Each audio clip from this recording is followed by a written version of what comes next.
परिचय। बच्चों, आज हम जीव तथा उनकी समष्टियों के बारे में सीखेंगे। क्या कोई मुझे बता सकता है कि जीव क्या होते हैं? सर, जीव सजीव प्राणी होते हैं जो उद्दीपन की प्रतिक्रिया करने, प्रजनन, वृद्धि करने में सक्षम तथा समस्थैतिक होते हैं। सही कहा रिया। और जीवों के उदाहरण हैं स्तनधारी, पक्षी, जीवाणु, कवक इत्यादि। लेकिन सर, हम उनकी समष्टि को कैसे परिभाषित करते हैं? अच्छा प्रश्न है राजेश।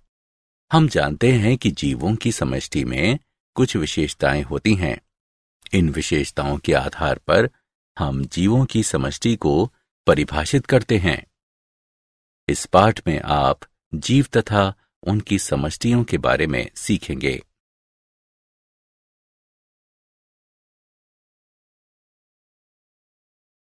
उद्देश्य। इस पाठ के अंत में आप निम्न करने में सक्षम हो जाएंगे: प्रमुख अजैव कारकों की चर्चा करना, अजैव कारकों के प्रति अनुक्रियाओं का वर्णन करना, अनुकूलन का वर्णन करना, समष्टि एवं इसके लक्षणों को परिभाषित करना, समष्टि वृद्धि की चर्चा करना, वृद्धि मॉडल की व्याख्या करना, जीवन वृत्त विभिन्नताओं की चर्चा करना, समष्टि पारस्परिक क्रियाओं की व्याख्या करना।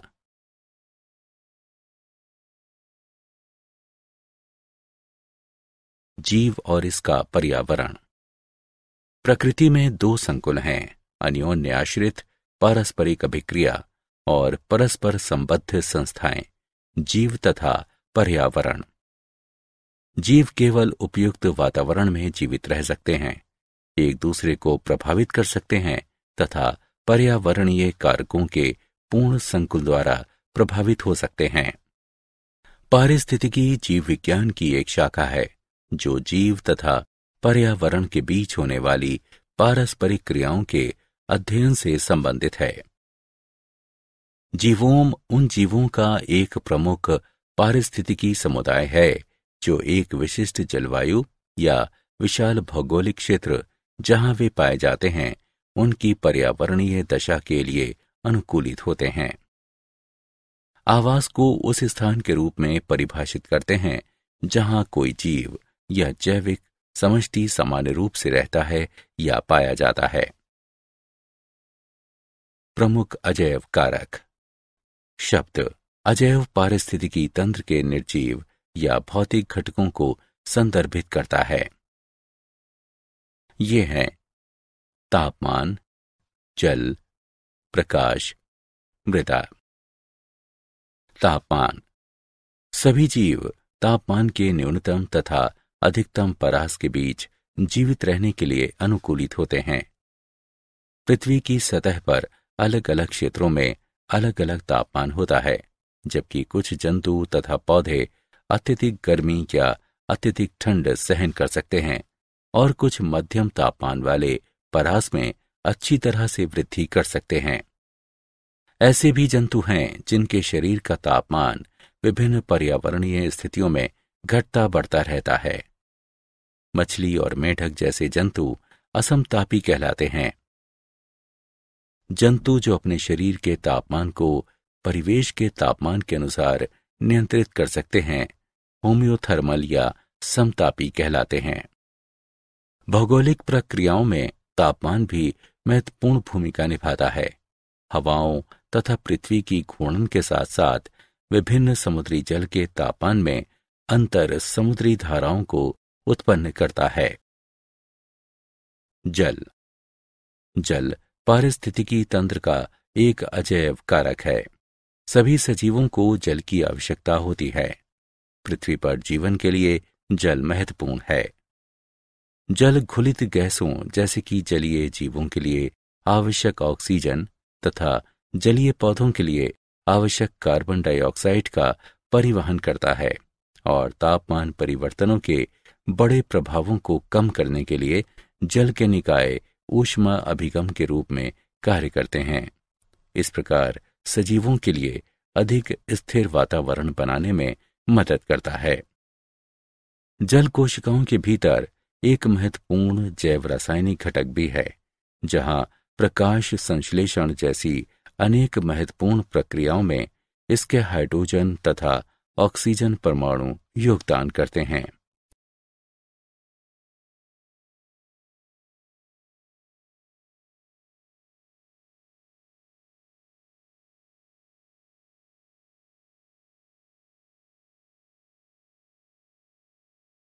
प्रकाश प्रकाश जीवों की ऊर्जा का मुख्य स्रोत है। अधिकतर पौधे प्रकाश संश्लेषण की प्रक्रिया के लिए सूर्य के प्रकाश का उपयोग करते हैं, जहां प्रकाश की ऊर्जा रासायनिक ऊर्जा में और उसके बाद जटिल कार्बनिक पदार्थों में परिवर्तित हो जाती है। प्रकाश अन्य जैविक प्रक्रियाओं के लिए भी महत्वपूर्ण है, जैसे कि पौधों में पुष्पन, जंतुओं में दृष्टि और पक्षियों का प्रवासन। भोजन और ऑक्सीजन दोनों का उत्पादन प्रकाश पर निर्भर करता है। भोजन स्रोत के रूप में पौधे जंतुओं के लिए अप्रत्यक्ष रूप से ऊर्जा स्थानांतरित करते हैं। प्रकाश की तीव्रता जंतुओं को प्रभावित करती है, जैसे कि उनकी त्वचा का रंग, संवेदनशीलता, दृष्टि आदि। कीट भी पुष्पों के बीच अंतर करने के लिए पराबैंगनी प्रकाश का उपयोग करते हैं। मृदा मृदा अधिकांश स्थल आधारित पारिस्थितिकी तंत्रों के लिए बुनियादी माध्यम है। मृदा एक जटिल एवं विविध पदार्थ है। मृदा नाइट्रोजन चक्र में महत्वपूर्ण भूमिका निभाता है, क्योंकि ये नाइट्रोजन स्थिरीकरण तथा विनाइट्रीकरण दोनों का स्थल है। मृदा अकार्बनिक खनिज तत्वों का एक प्राकृतिक भंडार है, जो सजीवों के लिए महत्वपूर्ण होते हैं। तत्व जैसे आयरन, जिंक, कैल्शियम और फास्फोरस।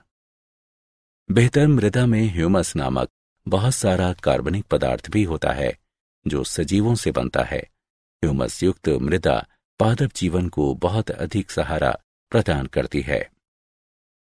अजैव कारकों के प्रति अनुक्रियाएं प्रक्रिया जिसके द्वारा जीव विविध बाह्य दशाओं के तहत अपेक्षाकृत स्थिर आंतरिक पर्यावरण बनाए रखते हैं, समस्थापन कहलाती है।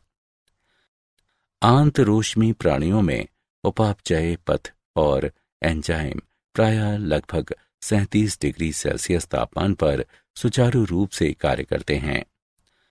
ये प्राणी स्थिर शरीर तापमान बनाए रखकर अपनी स्थिर उपापचयी क्रियाओं को बनाए रखने में सक्षम होते हैं। ये गर्मियों में अपने शरीर से जल के वाष्पीकरण के माध्यम से तथा सर्दियों के ठंडे मौसम में फर, पिच, वसा की उपचर्म परत आदि की रोधी क्रिया द्वारा किया जाता है। इस प्रकार अंतरोष्मी प्राणी ऊष्मा की क्षति को कम करने के लिए विभिन्न प्रकार के अनुकूलन प्रदर्शित करके ठंडी स्थितियों में भी सक्रिय बने रहने में सक्षम होते हैं।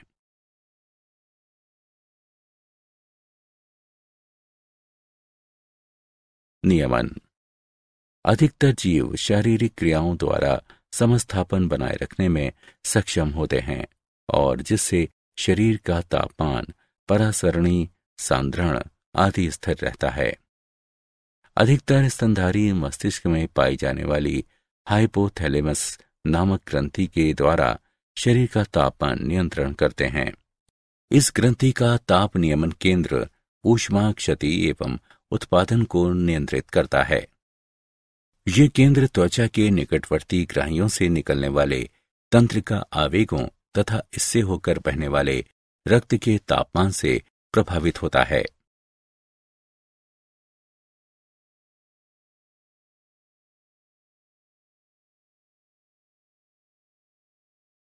समरूपण जंतु या पौधे जिनके शरीर के भीतर की कुछ दशाएं बाह्य परिवर्तनों के साथ बदलती रहती हैं, समरूपी कहलाते हैं।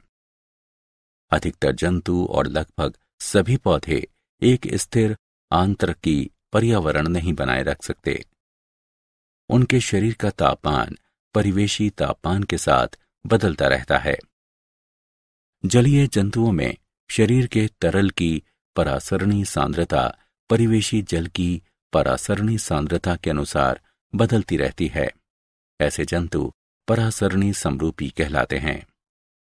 ताप नियमन ऊर्जा के संदर्भ में एक खर्चीली प्रक्रिया है। ऊष्मा क्षति या लाभ सतही क्षेत्र का कार्य है और इसलिए छोटे जंतु ध्रुवीय क्षेत्रों में नहीं पाए जाते हैं।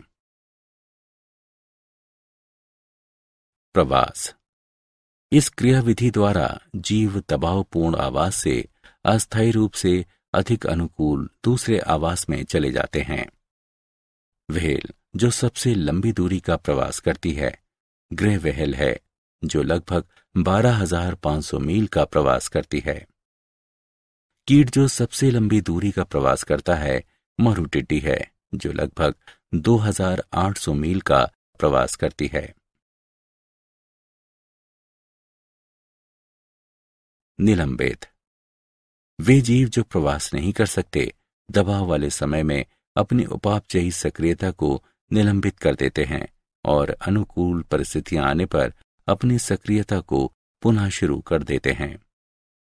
मेंढकों एवं कुछ सरीसृपों, ध्रुवीय भालुओं में शीत निष्क्रियता तथा कुछ घोंघों और मछलियों में ग्रीष्म निष्क्रियता आदि निलंबन के उदाहरण हैं।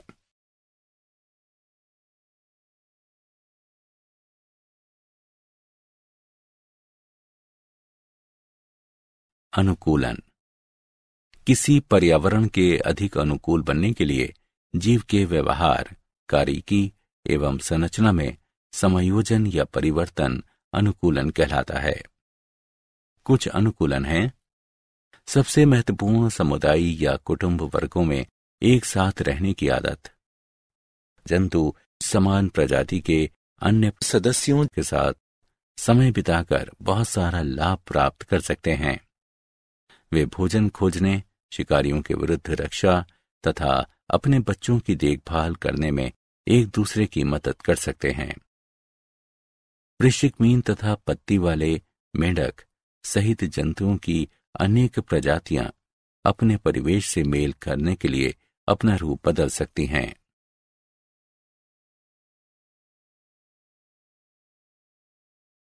मरुस्थलीय पौधों में अनुकूलन। कुछ पौधे जो गूदेदार कहलाते हैं अपने तने या पत्तियों में जल संचित करते हैं। कुछ पौधों में पत्तियां या छोटे मौसमी पत्तियां जो केवल वर्षा के बाद ही विकसित होती हैं नहीं पाई जाती हैं। पत्तियों की कमी के कारण प्रकाश संश्लेषण के दौरान जल की हानि कम होती है। जल अवशोषित करने के लिए लंबे मूल तंत्र व्यापक रूप से फैलते हैं या भूमि में गहराई तक जाते हैं। कुछ पौधों में छोटा जीवन चक्र होता है। अंकुरण वर्षा के फलस्वरूप होता है। वृद्धि, पुष्पन और मृत्यु 1 वर्ष के भीतर हो जाती है।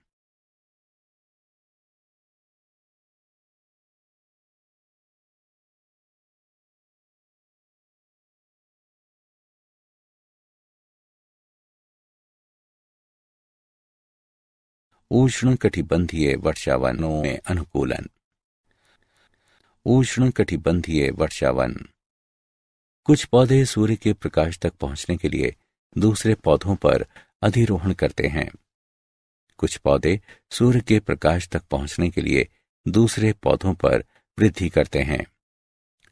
वन के धरातल पर उगने वाले पुष्प जंतु परागणकारियों को लुभाने के लिए बनाए गए हैं, क्योंकि परागण में सहायता करने के लिए वन के धरातल पर अपेक्षाकृत हवा नहीं होती है। चिकनी छाल तथा चिकने या मोम जैसे पुष्प पानी के बहने की गति बढ़ा देते हैं।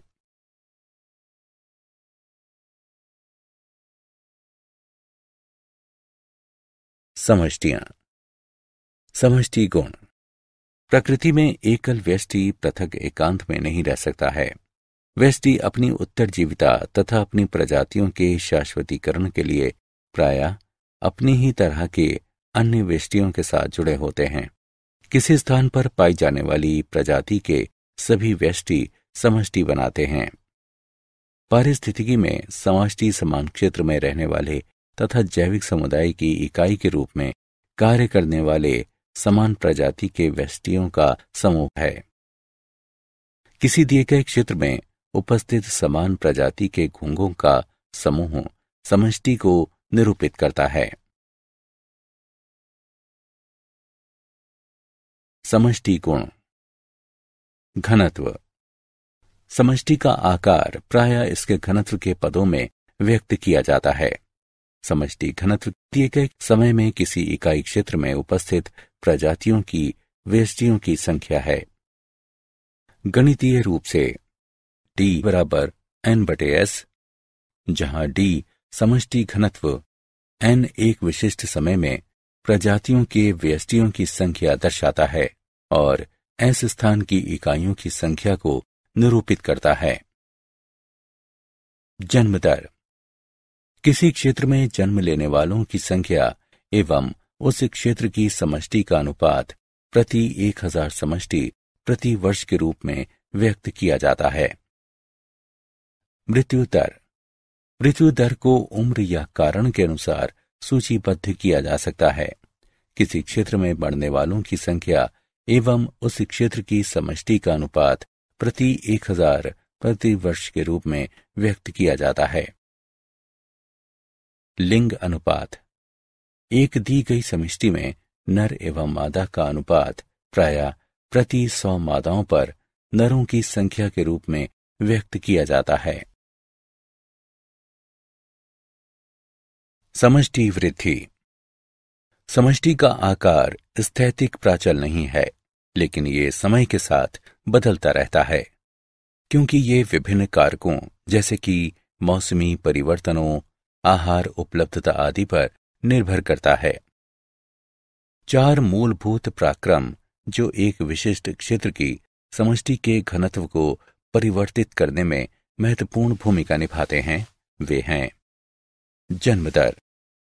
जन्म दर एक दी गई अवधि के दौरान एक विशिष्ट क्षेत्र में जन्म लेने वालों की कुल संख्या एवं कुल समष्टि का अनुपात है। इसे B से प्रदर्शित किया जाता है। मृत्यु दर।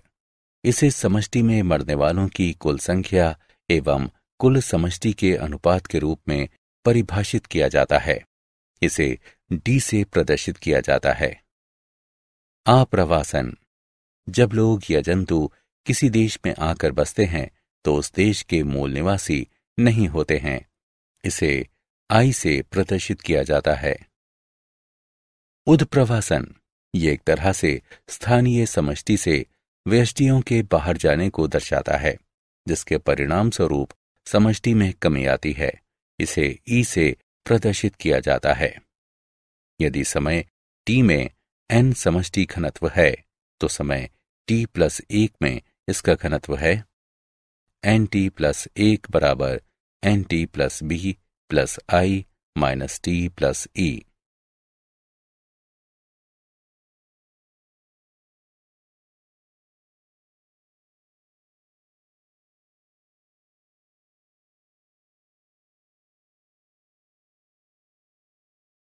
वृद्धि मॉडल।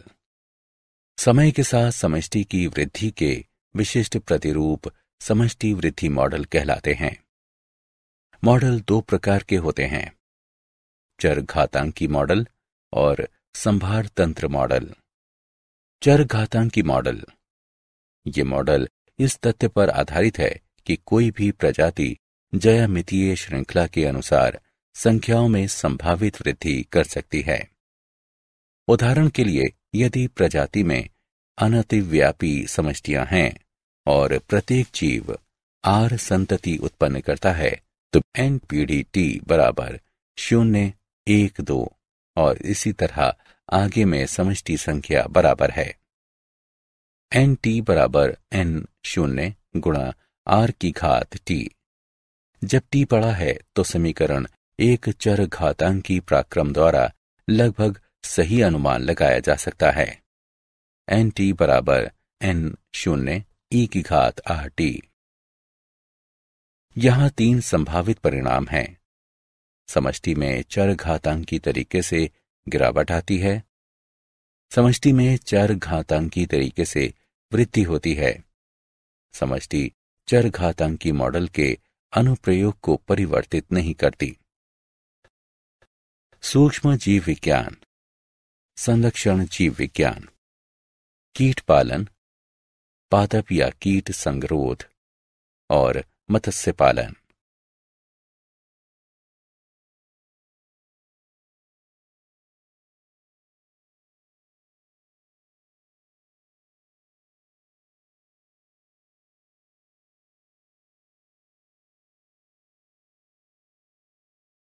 संभार तंत्र मॉडल। संभार तंत्र मॉडल के अनुसार समष्टि वृद्धि की दर सीमित हो सकती है, अर्थात समष्टि घनत्व पर निर्भर हो सकती है। R बराबर R0 गुणा 1 माइनस n/k। कम घनत्व पर अर्थात nk से बहुत ही कम है, समष्टि वृद्धि दर अधिकतम और R0 के बराबर होती है। समष्टि वृद्धि दर समष्टि संख्याओं n के साथ घटती जाती है और जब n बराबर k तो 0 पर पहुंचती है। प्राचल k समष्टि वृद्धि की अधिकतम संभव सीमा है और पोषण क्षमता कहलाती है। यदि समष्टि संख्याएं k से अधिक हैं तो समष्टि वृद्धि दर ऋणात्मक हो जाती है और समष्टि संख्याएं घट जाती हैं।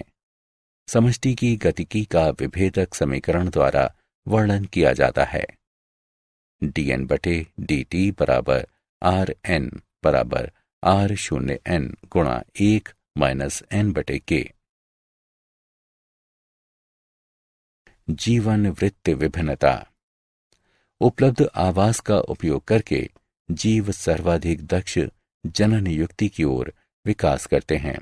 कुछ जीव अपने जीवन काल में केवल एक बार प्रजनन करते हैं। उदाहरण के लिए प्रशांत महासागरीय सामन मछली, बांस आदि। और कुछ जीव अपने जीवन में कई बार प्रजनन करते हैं। उदाहरण के लिए अधिकांश स्तनधारी और पक्षी। जीव का विकास जीवीय तथा अजीवीय कारकों पर निर्भर करता है।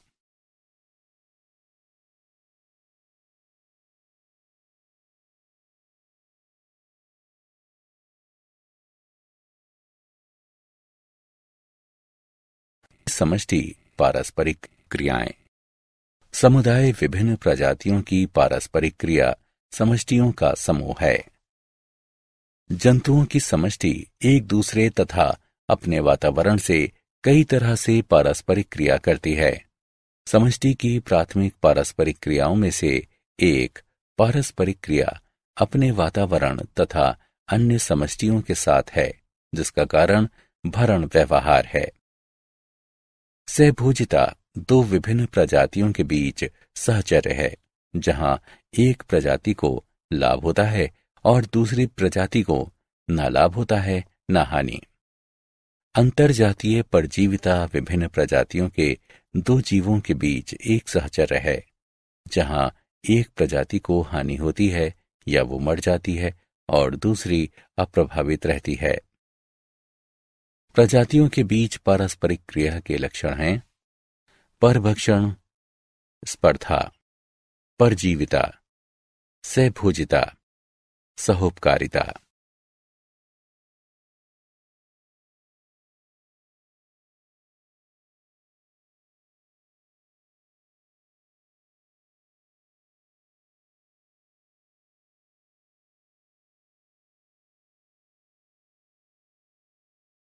परभक्षण अलग अलग प्रजातियों के दो जीवों के बीच सहजीवी संबंध का रूप, जिसमें एक शिकारी के रूप में कार्य करता है जो शिकारी के रूप में कार्य करने वाले दूसरे जीव का शिकार करके भक्षण करता है। परभक्षण एक प्रक्रिया है जो पारिस्थितिकी समुदायों में प्रजातियों के वितरण, उनकी प्रचुरता और विविधता को प्रभावित करने में बहुत महत्वपूर्ण भूमिका निभाता है। सफल परभक्षण शिकारी के समष्टि आकार में वृद्धि करता है और शिकार के समष्टि आकार को घटित करता है। शिकार समष्टि पर पड़ने वाले ये प्रभाव अन्य प्रजातियों की प्रचुरताओं को अप्रत्यक्ष रूप से परिवर्तित करते हैं। परभक्षण के ऐसे अप्रत्यक्ष प्रभावों का एक उदाहरण पोषणज सोपान है। पोषणज सोपान तब होता है जब पौधों या अन्य प्रजातियों को, जो शिकारी द्वारा प्रत्यक्ष रूप से नहीं खाए जाते हैं, प्रभावित करने के लिए परभक्षण सोपान के प्रभाव खाद्य श्रृंखला में नीचे चले जाते हैं। परभक्षण उन प्रजातियों की संख्या घटा या बढ़ा सकता है जो समुदाय में एक साथ रहती हैं। ये पर्यावरण की अनुकूल तथा पसंदीदा शिकार प्रजातियों की प्रतिस्पर्धी स्थिति पर निर्भर करता है।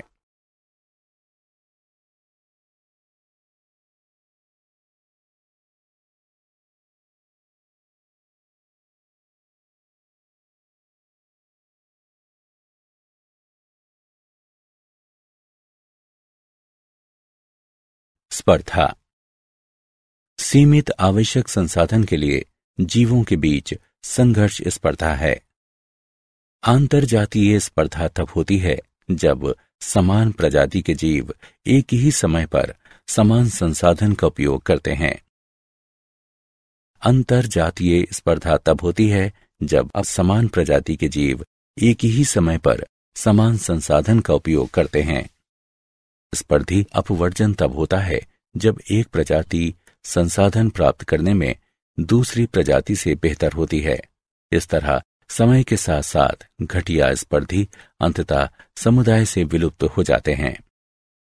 संसाधन विभाजन तब होता है जब दो प्रजातियां अलग अलग तरीके से संसाधन का उपयोग करना शुरू करती हैं। इस तरह दोनों प्रजातियां सह अस्तित्व के लिए सक्षम होती हैं।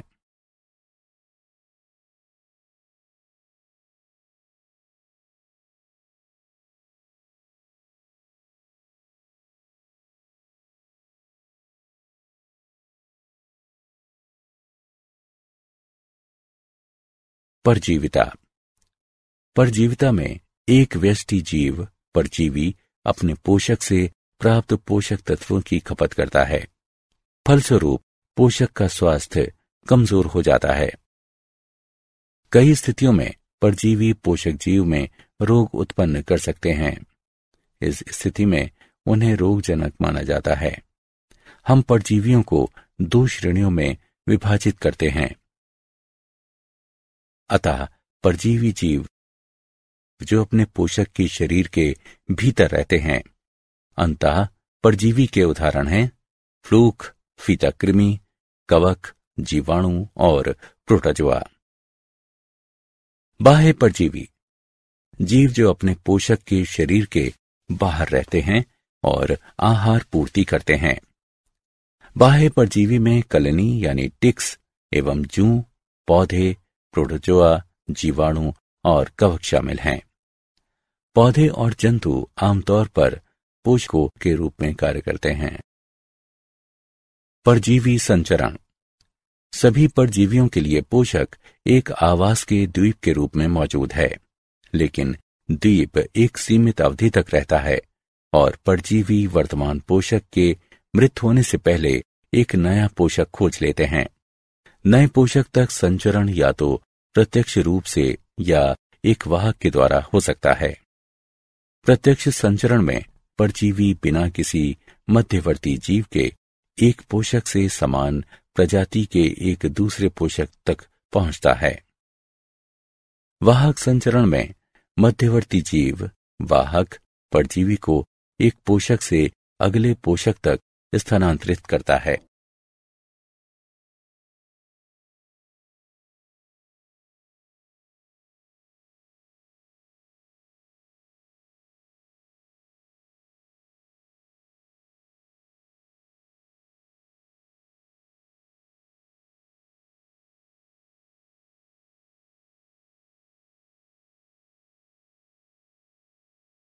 सहभोजिता। सहभोजिता दो जीवों के बीच संबंध है जहां एक जीव को लाभ होता है और दूसरा अप्रभावित रहता है। उदाहरण के लिए मुक्ता मीन शिकारियों से बचने के लिए समुद्री खीरे का उपयोग करती है। मुक्ता मीन समुद्री खीरे की गुदा में रहती हैं। ये पहले निचले भाग पर स्थित छिद्र में आश्रय लेती हैं ताकि इसका सिर बाहर निकल सके। जब मुक्ता मीन का शिकारी निकट आता है तो ये अपना सिर इसके अंदर कर लेती हैं ताकि इसका पता न लगाया जा सके। समुद्री खीरा इस गतिविधि से अप्रभावित रहता है।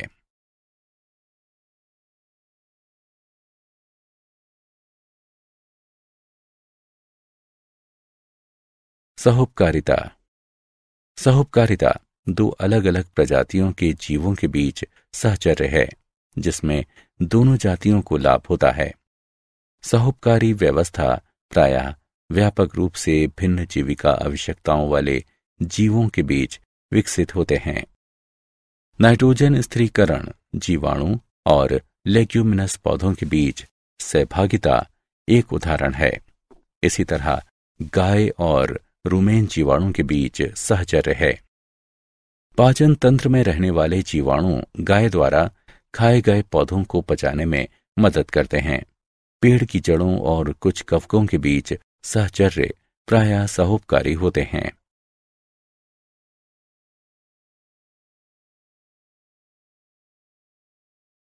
क्या आप जानते हैं कवक पारिस्थितिकी तंत्र के अलग अलग घटकों के बीच संतुलन बनाने के लिए आवश्यक हैं और जीवन के स्थायित्व एवं निरंतरता की गारंटी हैं।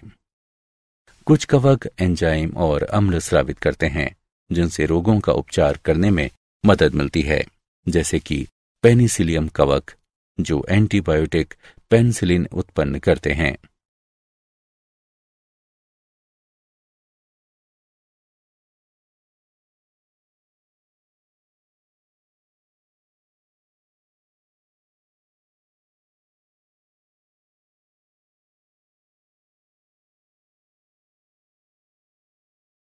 सारांश।